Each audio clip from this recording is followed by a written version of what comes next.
নমস্কার, বিশ্বরূপ দর্শনে আপনাদের সকলকে স্বাগত। বেক্সিমকোতে ছাঁটাই হওয়া কর্মীদের চাকরি খুঁজে দেবে বাংলাদেশ সরকার। বাংলাদেশ সরকার বর্তমানে বেক্সিমকো গ্রুপের 40,000 ছাঁটাই হওয়া শ্রমিকদের পুনর্বাসনের উদ্যোগ নিচ্ছে। এই শ্রমিকদের Bangladesh export processing zone authority এবং বাংলাদেশ এক্সপোর্ট জোনস অথরিটির কারখানাগুলিতে চাকরির ব্যবস্থা করার চেষ্টা চলছে। গত বছরের ডিসেম্বরে আন্তর্জাতিক ব্র্যান্ড ও রিটেইলারদের কাছ থেকে অর্ডার কমে যাওয়ায় বেক্সিমকো তাদের 16টি টেক্সটাইল ও গার্মেন্টস ইউনিট থেকে 40,000-এর বেশি শ্রমিক ছাঁটাই করেছিল। তবে শুধু চাকরির ব্যবস্থাই নয়, সরকার ওই টেক্সটাইল ও গার্মেন্টস কারখানাগুলির জন্য বিদেশি ক্রেতা খুঁজতেও কাজ শুরু করেছে। বাংলাদেশ ব্যাংকের সাম্প্রতিক তথ্য অনুযায়ী বেক্সিমকো গ্রুপ প্রায় 50,000 কোটি টাকা ব্যাংক ঋণে রয়েছে, যার মধ্যে অর্ধেকই অনাদায়ী ঋণ বা এনপিএ হয়ে গেছে। শুধু রাষ্ট্রায়ত্ত জনতা ব্যাংকের কাছেই বকেয়া ঋণের পরিমাণ 23,500 কোটি টাকা। জনতা ব্যাংক ঘোষণা করেছে, ছাঁটাই হওয়া শ্রমিকদের আংশিক বেতন মার্চ মাস পর্যন্ত দেওয়া হবে। ইতিমধ্যে Bangladesh securities and exchange commission বা বিএসইসি একটি স্বাধীন বোর্ড গঠন করেছে, যারা বেক্সিমকোর কারখানাগুলির বিক্রয় ও পরিচালনার বিষয়টি দেখভাল করবে।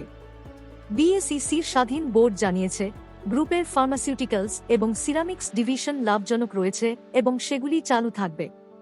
অন্যদিকে বাংলাদেশ ইনভেস্টমেন্ট ডেভেলপমেন্ট অথরিটি 16টি টেক্সটাইল ও গার্মেন্টস ইউনিটের জন্য বিদেশি বিনিয়োগকারী খুঁজছে।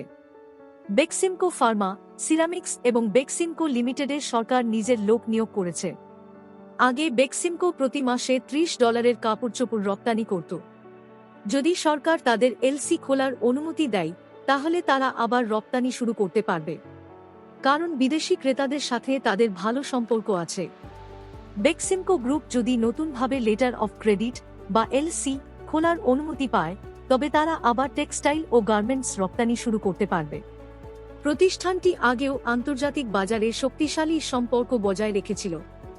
সরকারের একজন উচ্চপদস্থ কর্মকর্তা জানিয়েছেন, বেকার হওয়া কর্মীদের অন্য কারখানায় নিয়োগ করার চেষ্টা চলছে। এই কারখানাগুলোতেও কর্মীদের চাহিদা আছে। বেক্সিমকো যেসব অর্ডার পেত, সেগুলো অন্য কারখানাগুলো পেতে পারে। সরকার এখন গ্রাহকদের প্রস্তাব পর্যালোচনা করছে, কিন্তু গ্রাহকদের পক্ষ থেকে কতগুলি প্রস্তাব এসেছে সেই সংখ্যা এখনও জানানো হয়নি। গাজীপুরে বেক্সিমকোর এই কারখানাগুলো অবস্থিত। গত ডিসেম্বর মাসের 15 তারিখে বেক্সিমকো কর্তৃপক্ষ কর্মীদের জানিয়েছিল যে 16 তারিখ থেকে কারখানা বন্ধ থাকবে। শ্রম আইন অনুযায়ী ছাঁটাইয়ের সময় কর্মীদের কিছু বেতন দেওয়া হবে। Shinepukur garments, urban fashions, yellow apparels, prefix fashions, আর washing, Beximco fashions, Bextex garments, new Dhaka industries, international nightwear and apparels, SS fashions, Escorp apparels, crescent fashion and design, crescent accessories limited, এই সব কারখানাগুলো প্রভাবিত হয়েছে। বেক্সিমকোতে মোট 70,000 কর্মী কাজ করতেন। 40,000 কর্মী ছাঁটাই হওয়ার মানে হল 57% বেশি কর্মী চাকরি হারিয়েছেন।